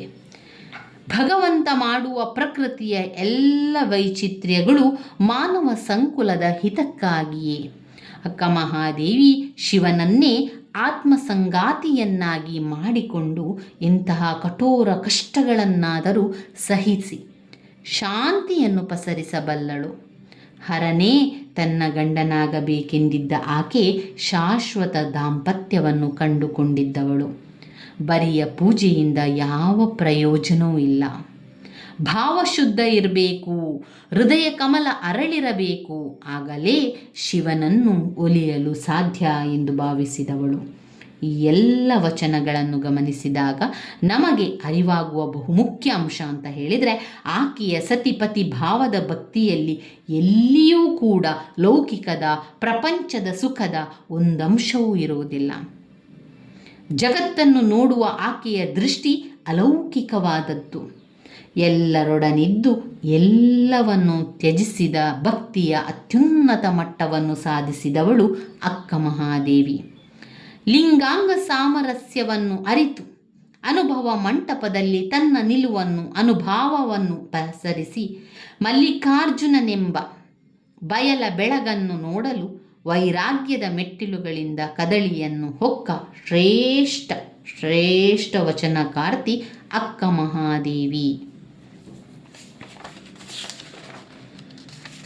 ಅಕ್ಕ ಮಹಾದೇವಿಯ ಜೀವನ ಯಾವ ರೀತಿ ಇತ್ತು ಅಂತ ಕೇಳಿದ್ದಾರೆ. ಒಂದು ಹಳೆಯ ಪ್ರಶ್ನೆ ಪತ್ರಿಕೆಯಲ್ಲಿ ಅಕ್ಕ ಮಹಾದೇವಿಯ ಜೀವನವನ್ನು ತಿಳಿಸಿ ಅಂತ ಕೇಳಿದ್ದಾರೆ. ಅಕ್ಕ ಮಹಾದೇವಿಯ ಜೀವನ ಯಾವ ರೀತಿ ಆರಂಭ ಆಗ್ತದೆ ಅಂತ ಇಲ್ಲಿ ನಾವು ನೋಡ್ತಾ ಹೋಗುವ. ವಚನಕಾರರಲ್ಲಿ, ಸ್ತ್ರೀಯರಲ್ಲಿ ಅಥವಾ ಶಿವಶರಣೆಯರಲ್ಲಿ ಮೊದಲು ನೆನಪಾಗುವ ಹೆಸರು ಅಂತ ಹೇಳಿದರೆ ನಮ್ಮ ಅಕ್ಕ ಮಹಾದೇವಿಯವರು. ಬಸವಣ್ಣ, ಪ್ರಭುದೇವರ ಸಮಕಾಲೀನಳಾದ ಅಕ್ಕ ಮಹಾದೇವಿಯ ಜನ್ಮಸ್ಥಳ ಉಡುತಡಿಯಲ್ಲಿ ಜನಿಸಿದಂತಹ ಅಕ್ಕ ಮಹಾದೇವಿಯು ತಂದೆ ನಿರ್ಮಲ ಶೆಟ್ಟಿ, ತಾಯಿ ಸುಮತಿ. ಶಿವಾಚಾರದ ಕುಟುಂಬದಲ್ಲಿಯೇ ಜನಿಸಿದ ಅಕ್ಕ ಮಹಾದೇವಿ ಶಿವಭಕ್ತಿಯಾಗಿದ್ದಳು. ಅಕ್ಕ ಮಹಾದೇವಿಯ ರೂಪವನ್ನು ಕಂಡು ಆಕರ್ಷಿತನಾದಂತಹ ರಾಜ ಕೌಶಿಕ ಆಕೆಯನ್ನು ವಿವಾಹವಾಗುತ್ತಾನೆ. ಶಿವನನ್ನೇ ಪತಿಯನ್ನಾಗಿ ಭಾವಿಸಿದ್ದಂಥ ಅಕ್ಕ ಮಹಾದೇವಿ ವೈವಾಹಿಕ ಬಂಧನವನ್ನು ಕಡಿದುಕೊಂಡು ಕೇಶಾಂಬರಿಯಾಗಿ ಅಂದರೆ ಸಂಪೂರ್ಣ ಕೂದಲುಗಳನ್ನು ಹೀಗೆ ಬಿಟ್ಟುಕೊಂಡು ಅರಮನೆಯಿಂದ ಹೊರಬರುತ್ತಾಳೆ. ಸ್ತ್ರೀಯೊಬ್ಬಳು ಇಂತಹ ನಿರ್ಧಾರಕ್ಕೆ ಬರುವುದು ಆ ಕಾಲದಲ್ಲಿ ನಡೆದಂತಹ ಅಪರೂಪದ ಘಟನೆಯಾಗಿ ಹೋಗ್ತದೆ. ಎಲ್ಲರೂ ಕೂಡ ಅದನ್ನೇ ಹೇಳ್ತಾ ಇರ್ತದೆ. ಆ ಸಮಯದಲ್ಲಿ ಅದೊಂಥರ ಅಪರೂಪದ ಘಟನೆ ಕೂಡ ಆಗಿರ್ತದೆ, ಒಂದು ವಿಸ್ಮಯ ಘಟನೆ ಕೂಡ ಆಗಿರ್ತದೆ. ಜೊತೆಗೆ ಅಕ್ಕ ಮಹಾದೇವಿಯ ಜೀವನದಲ್ಲಿ ವಿಚಾರ ಸ್ವತಂತ್ರಕ್ಕಾಗಿ ತೆಗೆದುಕೊಂಡ ಅತಿದೊಡ್ಡ ನಿರ್ಧಾರ ಅಂತಲೇ ಹೇಳ್ಬೋದು. ಮಲ್ಲಿಕಾರ್ಜುನನನ್ನು ಅರಸುತ್ತಾ ಅಕ್ಕ ಮಹಾದೇವಿ ಕಲ್ಯಾಣಕ್ಕಾಗಿ ಬರುತ್ತಾಳೆ. ಅಲ್ಲಿ ಅನುಭವ ಮಂಟಪದಲ್ಲಿ ಅವಳೆದುರಿಸಿದ ಪ್ರಶ್ನೆಗಳು, ಅದಕ್ಕೆ ಆಕೆ ನೀಡಿದ ಉತ್ತರಗಳು, ಅವಳ ಚಿಂತನೆಯ ಔನ್ನತ್ಯ, ಸಮಾಜದ ವ್ಯವಸ್ಥೆಯನ್ನು ಆಕೆ ಎದುರಿಸಬಹುದಾದ ರೀತಿಯನ್ನು ಸಾರುತ್ತದೆ. ಎಲ್ಲ ಶಿವಶರಣರಿಂದ ಮಾನ್ಯತೆ ಪಡೆದ ಅಕ್ಕ ಮಹಾದೇವಿ ಕಲ್ಯಾಣದಿಂದ ಕದಳಿಗೆ ಹೋಗಿ ಅಲ್ಲಿಯೇ ಶಿವನಲ್ಲಿ ಐಕ್ಯಳಾದಳೆನ್ನುವುದು ತಿಳಿದು ಬರುತ್ತದೆ. ಅಕ್ಕ ಮಹಾದೇವಿ ಶ್ರೇಷ್ಠ ಕವಿಯತ್ರಿ ಹಾಗೂ ವಚನಕಾರ್ತಿ. ಜೀವನದಲ್ಲಿ ಆಕೆ ಕಂಡ ಅಥವಾ ಸಮಾಜದ ಎಲ್ಲ ಹೆಂಗಳೆಯರ ನೋವು, ನಲಿವು, ಆಧ್ಯಾತ್ಮಿಕ ನಿಲುವುಗಳು, ಶರಣಸತಿ ಲಿಂಗಪತಿ ಎನ್ನುವ ಭಾವಗಳು ಆಕೆಯ ವಚನದಲ್ಲಿ ಸ್ಪಷ್ಟವಾಗಿ ನಮಗೆ ವ್ಯಕ್ತವಾಗ್ತದೆ. ಯೋಗಾಂಗ ತ್ರಿವಿಧಿ, ಸ್ವರವಚನ, ಸೃಷ್ಟಿಯ ವಚನ, ಮಂತ್ರ ಗೋಪ್ಯ, ಅಕ್ಕನ ಲಘು ಕೃತಿಗಳು, ಚೆನ್ನಮಲ್ಲಿಕಾರ್ಜುನ ಅಂಕಿತದಿಂದ ವಚನಗಳನ್ನು ರಚಿಸಿರುವ ಅಕ್ಕ ಮಹಾದೇವಿಯ ಭಾವಗಳ ತೀವ್ರತೆ, ಆಕೆ ಕಂಡ ಶಿವ ದರ್ಶನ, ಅನುಭವ, ಅಂತರಂಗಗಳು ಆಕೆಯ ವಚನದಲ್ಲಿ ದರ್ಶನ ನೀಡಿ ವಚನ ಸಾಹಿತ್ಯದಲ್ಲಿಯೇ ವಿಶೇಷವಾದ ಮತ್ತು ಪ್ರತ್ಯೇಕವಾದ ಸ್ಥಾನವನ್ನು ದೊರಕಿಸಿಕೊಟ್ಟಿದೆ. ಅಕ್ಕ ಮಹಾದೇವಿಯ ವಚನಗಳನ್ನು ನೋಡಿಕೊಳ್ಳಿ. ತನು ಕರಗದವರಲ್ಲಿ ಮಜ್ಜನವನ್ನೊಲ್ಲೆಯಯ್ಯ ನೀನು, ಮನ ಕರಗದವರಲ್ಲಿ ಪುಷ್ಪವನ್ನೊಲ್ಲೆಯಯ್ಯ ನೀನು, ಹದುಳಿಗರಲ್ಲದವರಲ್ಲಿ ಗಂಧಾಕ್ಷತೆಯನ್ನೊಲ್ಲೆಯಯ್ಯ ನೀನು, ಅರಿಯು ಕಣ್ದೆರೆಯದವರಲ್ಲಿ ಆರತಿಯನ್ನೊಲ್ಲೆಯಯ್ಯ ನೀನು, ಭಾವಶುದ್ಧವಿಲ್ಲದವರಲ್ಲಿ ಧೂಪವನ್ನೊಲ್ಲೆಯಯ್ಯ ನೀನು, ಪರಿಣಾಮಿಗಳಲ್ಲದವರಲ್ಲಿ ನೈವೇದ್ಯ ನೊಲ್ಲೆಯಯ್ಯ ನೀನು, ತ್ರಿಕರಣ ಶುದ್ಧವಿಲ್ಲದವರಲ್ಲಿ ತಾಂಬೂಲವನ್ನೊಲ್ಲೆಯಯ್ಯ ನೀನು, ಹೃದಯ ಕಮಲ ಅರಳದವರಲ್ಲಿ ಇರಲೊಲ್ಲೆಯಯ್ಯ ನೀನು, ಎನ್ನಲ್ಲಿ ಏನುಂಟೆಂದು ಕರಸ್ಥಲವನಿಂಬೊಗೊಂಡೆ ಹೇಳ ಚೆನ್ನಮಲ್ಲಿಕಾರ್ಜುನಯ್ಯ, ನೆಲದ ಮರೆಯ ನಿಧಾನದಂತೆ, ಫಲದ ಮರೆಯ ರುಚಿಯಂತೆ, ಶಿಲೆಯ ಮರೆಯ ಹೇಮದಂತೆ, ತಿಲದ ಮರೆಯ ತೈಲದಂತೆ, ಮರದ ಮರೆಯ ತೇಜದಂತೆ, ಭಾವದ ಮರೆಯ ಬ್ರಹ್ಮವಾಗಿದ್ದ ಚೆನ್ನಮಲ್ಲಿಕಾರ್ಜುನನ ನಿಲವನರಿಯಬಾರದು. ಚಿಲಿ ಮಿಲಿ ಎಂದು ಓಡುವ ಗಿಳಿಗಳಿರ, ನೀವು ಕಾಣಿರೆ ಸರವೆತ್ತಿ ಪಾಡುವ ಕೋಗಿಲೆಗಳಿರ, ನೀವು ಕಾಣಿರೆ ಎರಗಿ ಬಂದಾಡುವ ದುಂಬಿಗಳಿರ, ನೀವು ಕಾಣಿರೆ ಗಿರಿಗೌಹರದೊಳಗಾಡುವ ನವಿಲುಗಳಿರ, ನೀವು ಕಾಣಿರೆ ಚೆನ್ನಮಲ್ಲಿಕಾರ್ಜುನನೆಲ್ಲಿದ್ದಹನೆಂದು ಹೇಳಿದೆ. ಬೆಟ್ಟದ ಮೇಲೊಂದು ಮನೆಯ ಮಾಡಿ ಮೃಗಗಳಿಗಂಜಿದೆಂತಯ್ಯ, ಸಮುದ್ರದ ತಡಿಯಲ್ಲೊಂದು ಮನೆಯ ಮಾಡಿ ನೊರೆ ತರೆಗಳಿಗಂಜಿದಂಡಯ್ಯ, ಸಂತೆಯೊಳಗೊಂದು ಮನೆಯ ಮಾಡಿ ಶಬ್ದಕ್ಕೆ ನಾಚಿದಡೆಂತಯ್ಯ, ಚೆನ್ನಮಲ್ಲಿಕಾರ್ಜುನನೇವ ಕೇಳಯ್ಯ, ಲೋಕದೊಳಗೆ ಹುಟ್ಟಿದ ಬಳಿಕ ಸುತಿ ನಿಂದೆಗಳು ಬಂದೆಡೆ ಮನದಲ್ಲಿ ಕೋಪವ ತಾಳದೆ ಸಮಾಧಾನಿಯಾಗಿರಬೇಕು. ತೆರಣಿಯ ಹುಳು ತನ್ನ ಸ್ನೇಹದಿಂದ ಮನೆಯ ಮಾಡಿ ತನ್ನ ನೂಲು ತನ್ನನ್ನೇ ಸುತ್ತಿ ಸಾವಂತೆ ಮನ ಬಂದುದನ್ನು ಬಯಸಿ ಬೇಯುತ್ತಿದ್ದೆನಯ್ಯ, ಎನ್ನ ಮನದ ದುರಾಸೆಯ ಮಾಣಿಸಿ ನಿಮ್ಮತ್ತ ತೋರ ಚೆನ್ನಮಲ್ಲಿಕಾರ್ಜುನ. ಚಂದನವ ಕಡಿದು ಕೊರೆದು ತೇದಡೆ ನೊಂದೆನೆಂದು ಕಂಪ ಬಿಟ್ಟಿತೆ, ತಂಪು ಸುವರ್ಣವ ಕಡಿದೊಡೆ ಬೆಂದು ಕಳಂಕ ಹಿಡಿಯಿತ್ತೆ, ಸಂದು ಕಡಿದ ಕಬ್ಬನು ತಂದು ಗಾಣದಲ್ಲಿಕ್ಕಿ ಅರೆವಡೆ ಬೆಂದು ಪಾಕ ಗುಡದೆ ಸಕ್ಕರೆಯಾಗಿ ನೊಂದೆನೆಂದು ಸಿಹಿಯ ಬಿಟ್ಟಿದೆ, ನಾ ಹಿಂದೆ ಮಾಡಿದ ಹೀನಂಗಳನ್ನೆಲ್ಲವ ತಂದು ಮುಂದಿಳು ಹಳು ನಿಮಗೆ ಹಾನಿ, ಎನ್ನ ತಂದೆ ಚೆನ್ನಮಲ್ಲಿಕಾರ್ಜುನಯ್ಯ, ನೀ ಕೊಂದಡೆಯು ಶರಣನೆಂಬುದ ಮಾಣೆ, ಕಿಡಿ ಕೆದರಿದಡೆ ಎನಗೆ ಹಸಿವು ತೃಷೆಯಡಗಿತೆಂಬೆಂದು, ಮುಗಿಲು ಹರಿದು ಬಿದ್ದೆಡೆ ಎನಗೆ ಮಜ್ಜನ ಕೆರೆದರೆಂಬೆನು, ಗಿರಿ ಮೇಲೆ ಬಿದ್ದಡೆ ಎನಗೆ ಪುಷ್ಪವೆಂಬೆನು ಚೆನ್ನಮಲ್ಲಿಕಾರ್ಜುನಯ್ಯ, ಶಿರ ಹರಿದು ಬಿದ್ದಡೆ ಪ್ರಾಣ ನಿಮಗರ್ಪಿತವೆಂಬೆನು. ಇನ್ನು ಜಲದ ಮಂಟಪದ ಮೇಲೆ ಉರಿಯ ಚಪ್ಪರವನ್ನಿಕ್ಕಿ, ಆಲಿ ಕಲ್ಲ ಹಸೆಯ ಹಾಸಿ ಬಾಸಿಗವ ಕಟ್ಟಿ, ಕಾಲಿಲ್ಲದ ಹೆಂಡತಿಗೆ ತಲೆ ಇಲ್ಲದ ಗಂಡ ಬಂದು ಮದುವೆಯಾದನು, ಎಂದೆಂದೂ ಬಿಡದ ಬಾಳುವೆಗೆ ಕೊಟ್ಟರೆನ್ನ ಚೆನ್ನಮಲ್ಲಿಕಾರ್ಜುನನೆಂಬ ಗಂಡಂಗೆನ್ನ ಮದುವೆ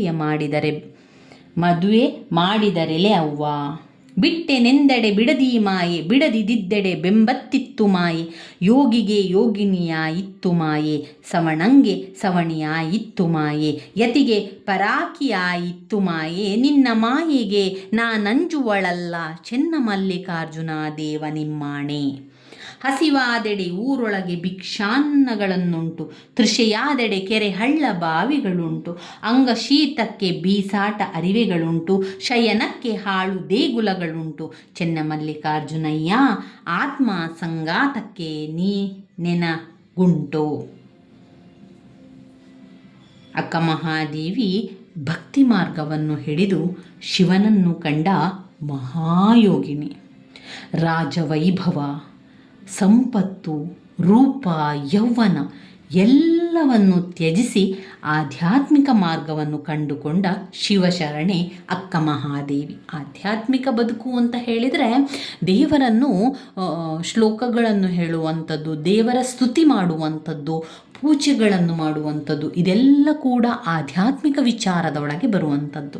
ಈ ವಚನದಲ್ಲಿ ಯಾವ ರೀತಿಯ ಪೂಜೆ ದೇವರಿಗೆ ಮೆಚ್ಚುವುದಿಲ್ಲ ಎಂಬ ವಿಡಂಬನಾತ್ಮಕವಾಗಿ ವಿವರಿಸಿದ್ದಾಳೆ. ಆಡಂಬರದ ಪೂಜೆ ಬೇಡ, ದೇವರಿಗೆ ಆಡಂಬರದ ಪೂಜೆ ಯಾವತ್ತೂ ಬೇಡ. ಮನಸ್ಸಿನಿಂದ, ಅಂತರಂಗದಿಂದ, ಒಂದು ಒಳ್ಳೆಯ ಮನಸ್ಸಿನಿಂದ ದೇವರನ್ನು ಸ್ತುತಿ ಮಾಡಬೇಕೆನ್ನುವಂಥದ್ದನ್ನು ವಿವರಿಸುವಂಥದ್ದು. ಕಾಯಕದ ಪರಿಶ್ರಮವಿಲ್ಲದೆ ದೇಹ ಕರಗದವರು ಮಾಡಿಸುವ ಮಜ್ಜನ ಅಭಿಷೇಕವನ್ನು ನೀನು ಒಲ್ಲೆ. ಯಾರ ಕಷ್ಟಗಳಿಗೂ ಕರಗದ ಸ್ಪಂದಿಸದ ಮನಸ್ಸುಗಳಿರುವ ವ್ಯಕ್ತಿಗಳು ಅಲಂಕರಿಸುವ ಹೂಗಳು ನಿನಗೆ ಬೇಡ. ಸಮಾಧಾನ ಶಾಂತವಾಗಿಲ್ಲದ ಇತರರಿಗೆ ಕ್ಷೇಮವನ್ನು ಬಯಸದೇ ಇರುವವರು ನೀಡುವ ಗಂಧ ಅಕ್ಷತೆಗಳನ್ನು ನೀನು ಸ್ವೀಕರಿಸುವುದಿಲ್ಲ.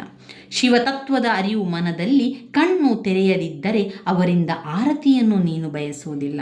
ಒಳ್ಳೆಯ ಶುದ್ಧವಾದ ಭಾವನೆಗಳಲ್ಲೇ ಇಲ್ಲದಿರುವುದರಿಂದ ನೀನು ಧೂಪವನ್ನು ಸ್ವೀಕರಿಸುವುದಿಲ್ಲ. ಶಿವತತ್ವದ ಪ್ರಭಾವದಿಂದ ಪಕ್ವವಾಗಿಲ್ಲದವರಿಂದ, ವಿಶಾಲವಾದ ದೃಷ್ಟಿಕೋನ ಇಲ್ಲದವರಿಂದ ನೀನು ನೈವೇದ್ಯವನ್ನು ತೆಗೆದುಕೊಳ್ಳುವುದಿಲ್ಲ. ಮನಸ್ಸು, ನಡೆ, ನುಡಿಗಳು ಶುದ್ಧವಿಲ್ಲದಿದ್ದರೆ ಅವರಿಂದ ನೀನು ತಾಂಬೂಲವನ್ನು ಪಡೆಯುವುದಿಲ್ಲ.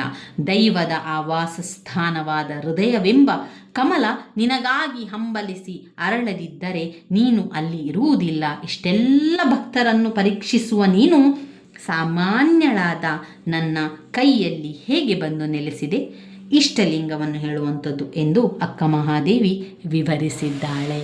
ಅಕ್ಕ ಮಹಾದೇವಿಯು ಬೇರೆ ಬೇರೆ ವಿಚಾರಗಳನ್ನು ಇಲ್ಲಿ ನಮಗೆ ತಿಳಿಸ್ತಾ ಹೋಗ್ತಾಳೆ. ದೇಹ ಮನಸ್ಸುಗಳು ಒಳ್ಳೆಯ ಕಾರಣಕ್ಕೆ ಕಷ್ಟಕ್ಕೆ ಸ್ಪಂದಿಸುವಂತಿರಬೇಕು. ಈಗ ನಮ್ಮ ಒಂದು ಮನಸ್ಸು, ನಮ್ಮ ದೇಹ ಒಳ್ಳೆಯ ಕಾರಣಕ್ಕೆ ಇರಬೇಕು. ಈ ಭೂಮಿಯಲ್ಲಿ ನಾವು ಇದ್ದೇವೆ ಅಂತ ಆದರೆ ನಮ್ಮ ಒಂದು ದೇಹ ಇರಬಹುದು, ನಮ್ಮ ಮನಸ್ಸು ಒಳ್ಳೆಯ ಒಂದು ಕಾರಣಕ್ಕೆ ಅದು ಉಪಯೋಗವಾಗಬೇಕು, ಕಷ್ಟಕ್ಕೆ ಸ್ಪಂದಿಸುವಂತಿರಬೇಕು. ಅರಿವು, ಭಾವ, ತ್ರಿಕರಣ ಶುದ್ಧತೆಯಿಂದ ಅದು ಪಕ್ವವಾಗಿದ್ದು ಶಿವನಿಗಾಗಿ ಹಂಬಲಿಸುವ ಹೃದಯವಿದ್ದಲ್ಲಿ ಮಾತ್ರ ಶಿವನ ಸಾಕ್ಷಾತ್ಕಾರ ಎನ್ನುವುದನ್ನು ಸೂಕ್ಷ್ಮವಾಗಿ ಇಲ್ಲಿ ವಿವರಿಸಲಾಗಿದೆ. ಶಿವನ ಮತ್ತು ಶರಣನ ಸಂಬಂಧವನ್ನು ಮತ್ತೆ ಸರ್ವವ್ಯಾಪ್ತಿಯಾದ ಸೃಷ್ಟಿಯಾದ ಈ ಪರಮಾತ್ಮನ ಶಕ್ತಿಯ ನಿಲುವನ್ನು ಅಕ್ಕ ಮಹಾದೇವಿಯು ತಿಳಿಸುತ್ತಾರೆ. ದೈವಶಕ್ತಿ ಎನ್ನುವುದು ಭೂಮಿಯ ಮರೆಯಲ್ಲಿರುವ ನಿಧಿಯಂತೆ. ದೊರೆತರೆ ಜೀವನವೇ ಸಾರ್ಥಕವಾಗಿ ಬಿಡುತ್ತದೆ. ಹಾಗೆಯೇ ಹಣ್ಣಿನಲ್ಲಿರುವ ರುಚಿಯಂತೆ ರುಚಿ ಹಣ್ಣನ್ನು ನೋಡಿದರೆ ತಿಳಿಯುವುದಿಲ್ಲ, ತಿಂದು ಸವಿದರೆ ಮಾತ್ರ ಅದು ನಮಗೆ ರುಚಿಯಾದ ಹಣ್ಣು ಅಂತ ತಿಳಿಯುತ್ತದೆ. ಅದೇ ರೀತಿ ಕಲ್ಲಿನಲ್ಲಿ ಅಡಗಿರುವ ಚಿನ್ನದ ರೀತಿಯಲ್ಲಿ ದೈವಶಕ್ತಿ ಇರುತ್ತದೆ. ಶ್ರಮವಹಿಸಿ ಚಿನ್ನವನ್ನು ಪಡೆದಾಗ ಮಾತ್ರ ಆ ಬೆಲೆ ದಕ್ಕುವುದಕ್ಕೆ ಸಾಧ್ಯ. ಎಣ್ಣೆಯ ಪಸೆ ಎಳ್ಳಿನಲ್ಲಿರುತ್ತದೆ. ಎಳ್ಳನ್ನು ಕುಟ್ಟಿ ಹಿಂಡಿ ತೈಲವನ್ನು ತೆಗೆಯಬೇಕು, ಆಗಲೇ ಅದರ ಪ್ರಯೋಜನವನ್ನು ಪಡೆಯಲಾಗ್ತದೆ. ಮರದಲ್ಲಿರುವಂತಹ ಅಗ್ನಿಯ ಪ್ರಭೆಯ ರೀತಿಯಲ್ಲಿಯೇ ಭಾವದ ಮರೆಯಲ್ಲಿ ಬ್ರಹ್ಮನಾಗಿದ್ದಾನೆ ಚೆನ್ನಮಲ್ಲಿಕಾರ್ಜುನ. ರುಜು ಮಾರ್ಗ ಅನುಸರಿಸಿ ಆತನನ್ನು ಕಾಣಬೇಕು ಎಂದು ಅಕ್ಕ ಮಹಾದೇವಿ ಇಲ್ಲಿ ನಿರೂಪಿಸುತ್ತಾಳೆ. ಪರಮಾತ್ಮ ಸೃಷ್ಟಿಕರ್ತ. ಈ ಪ್ರಪಂಚದ ಸಕಲ ಚರಾಚರ ವಸ್ತುಗಳಲ್ಲೂ ಆತನನ್ನು ಕಾಣಬಹುದು. ಆತನೇ ಎಲ್ಲವನ್ನು ಮಾಡಿರುವವನು. ಸಾಧಕನಾದವನು ಸೃಷ್ಟಿಯ ಪ್ರತಿಯೊಂದು ವಸ್ತುವಿನಲ್ಲಿಯೂ ಭಗವಂತನ ದರ್ಶನ ಮಾಡಿಕೊಳ್ಳಬೇಕು. ಅಕ್ಕ ಮಹಾದೇವಿಯ ಪ್ರಸಿದ್ಧ ವಚನಗಳಲ್ಲಿ ಇದು ಒಂದು. ಬೆಟ್ಟ ಗುಡ್ಡಗಳ ಪ್ರದೇಶವೆಂದ ಮೇಲೆ ಅಲ್ಲಿ ಕಾಡು, ಪ್ರಾಣಿ, ಕ್ರೂರ ಮೃಗ ಎಲ್ಲ ಕೂಡ ಇರ್ತದೆ. ಅಂತಹ ಪ್ರದೇಶದಲ್ಲಿ ವಾಸ ಮಾಡಬೇಕಾಗಿ ಬಂದ ಮೇಲೆ ಅವುಗಳಿಗೆ ಅಂಜಿ ಕೂರುವುದಲ್ಲಿ ಅರ್ಥವಿಲ್ಲ. ಅವುಗಳ ನಡುವೆಯೇ ನಮ್ಮ ಬದುಕನ್ನು ರೂಢಿಸಿಕೊಳ್ಳುವ ಉಪಾಯವನ್ನು ಕಲಿಯಬೇಕು. ತನ್ನ ದೇಹದ ನೂಲಿನಿಂದಲೇ ತಾನು ಬಂಧನವನ್ನು ಮಾಡಿಕೊಂಡು ಸಾಯುವ ಹುಳುವಿನಂತೆ, ರೇಷ್ಮೆ ಹುಳ, ತಾನು ಈ ಪ್ರಪಂಚದ ಬಂಧನವನ್ನು ಬಿಗಿದುಕೊಳ್ಳುತ್ತಿದ್ದೇನೆ. ನನ್ನ ಮನಸ್ಸಿಗೆ ಬಂದುದನ್ನು ಬಯಸಿ ಆ ಬಯಕೆಯ ಬಂಧನದಿಂದ ಬೇಯುತ್ತಿದ್ದೇನೆ. ನನ್ನ ಮನದ ದುರಾಸೆಯನ್ನು ಹೋಗಲಾಡಿಸುವುದಾದರೆ ಹೇಗೆ? ಇದು ನಿಮ್ಮ ಕರುಣೆಯಿಂದಲ್ಲದೆ ಸಾಧ್ಯವಿಲ್ಲ. ಇದನ್ನು ಕತ್ತರಿಸಿಕೊಂಡು ನಾನು ನಿಮ್ಮತ್ತ ಬರಲಾರೆ. ಆದರೆ ನಿಮ್ಮ ಕರುಣೆ ನನ್ನೆಡೆಗೆ ಎಂದು ಹರಿಯುವುದು. ಸಾಧನೆಯ ಆರಂಭದ ಹಂತದಲ್ಲಿ ಸಾಧಕನನ್ನು ಆವರಿಸಿ ಬಿಡುವ ಮಾಯೆಯ ಶಕ್ತಿಯನ್ನು ದಾಟಿ ಹೊರಬರುವುದು ಕಷ್ಟವೇ. ಅಂತಹ ಬಂಧನವನ್ನು ದಾಟಲು ಹಂಬಲಿಸುವ ಹೃದಯದ ತಳಮಳ ಈ ಒಂದು ವಚನದಲ್ಲಿ ವ್ಯಕ್ತವಾಗ್ತದೆ. ಚಂದನವನ್ನು ಕಡಿದು ಅದರನ್ನು ಕೆರೆದು ಅದರ ತೇದರೂ ಕೂಡ ಅದರ ಸುವಾಸನೆ ಬಿಡುವುದಿಲ್ಲ ಎನ್ನುವಂಥದ್ದನ್ನು ವಿವರಿಸುವಂಥದ್ದು. ಭಕ್ತಿಯ ಪರಾಕಾಷ್ಠೆಯನ್ನು ಪ್ರಕೃತಿಯ ಎಲ್ಲ ವ್ಯಾಪಾರಗಳಲ್ಲೂ ದೈವ ತನ್ನ ಒಳಿತಿಗಾಗಿಯೇ ನಿರ್ವಹಿಸುವುದು. ವಚನಗಳಲ್ಲಿ ಒಂದು ಪ್ರಕಾರ ಬೆಡಗಿನ ವಚನಗಳಲ್ಲಿ ಪದದ ತೋರಿಕೆಯ ಅರ್ಥವೇ ಒಂದಾದರೆ ಅವು ವಚನದಲ್ಲಿ ಪ್ರತಿನಿಧಿಸುವ ಅರ್ಥವೇ ಇನ್ನೊಂದು, ಉಂಟು ಮಾಡುವ ಅನುಭವವೇ ಬೇರೊಂದು. ಅಕ್ಕ ಮಹಾದೇವಿಯ ಈ ವಚನದಲ್ಲಿ ಬೆಡಗಿನ ಸುಂದರ ಧ್ವನಿ ಇರುವುದನ್ನು ಕಾಣಬಹುದು.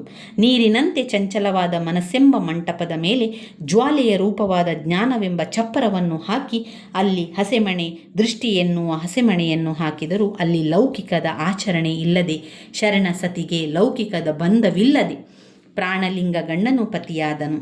ಇದು ಎಂದೆಂದಿಗೂ ಬಿಡಲಾರದ ಚಿರಂತನ ಬಾಳುವೆ.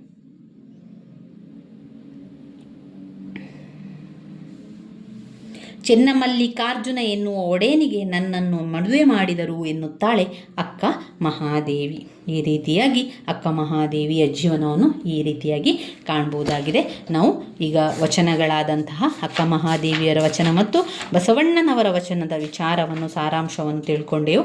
ಇನ್ನು ನಾವು ಮುಂದಿನ ಒಂದು ವಿಡಿಯೋದಲ್ಲಿ ಅಭಿಮನ್ಯುವಿನ ಪ್ರಸಂಗವನ್ನು ಓದ್ಕೊಳ್ಬೇಕು. ತುಂಬಾ ಮುಖ್ಯವಾಗಿರುವಂತಹ ಒಂದು ಪ್ರಾಚೀನ ಕನ್ನಡ ಕಾವ್ಯ ಅಭಿಮನ್ಯುವಿನ ಪ್ರಸಂಗ ಮತ್ತು ಪ್ರಭುದೇವರ ರಗಳೆಯ ಬಗ್ಗೆ ಮುಂದಿನ ವಿಡಿಯೋದಲ್ಲಿ ತಿಳ್ಕೊಳ್ಳುವ. ಇವತ್ತು ಸಂಪೂರ್ಣವಾಗಿ ಸಾಮಾಜಿಕ ವಚನಗಳಾದಂತಹ ಬಸವಣ್ಣನವರು ಮತ್ತು ಅಕ್ಕ ಮಹಾದೇವಿಯವರ ಜೀವನದ ಬಗ್ಗೆ ತಿಳ್ಕೊಂಡೆವು. ಮುಂದಿನ ವಿಡಿಯೋದಲ್ಲಿ ಅಭಿಮನ್ಯುವಿನ ಪ್ರಸಂಗ, ಪ್ರಭುದೇವರ ರಗಳೆಯನ್ನು ತಿಳ್ಕೊಳ್ಬೇಕು. ಅದೇ ರೀತಿ ಭರತ ಬಾಹುಬಲಿ ಪ್ರಸಂಗ, ದರೆಗೊಬ್ಬ ದಾನಶೂರ ಕರ್ಣನೆಂದಾದ ಪರ್ವ, ಇದನ್ನು ಕೂಡ ತಿಳ್ಕೊಳ್ಬೇಕಾಗಿದೆ ಸ್ನೇಹಿತರೆ. ನನ್ನ ವಿಡಿಯೋಸ್ ಎಲ್ಲ ನಿಮಗೆ ಇಷ್ಟ ಆಗಿದ್ದರೆ ಲೈಕ್ ಕೊಡಿ, ಶೇರ್ ಮಾಡಿ, ಸಬ್ಸ್ಕ್ರೈಬ್ ಮಾಡಲಿಕ್ಕೆ ಮರಿಬೇಡಿ. ಧನ್ಯವಾದಗಳು.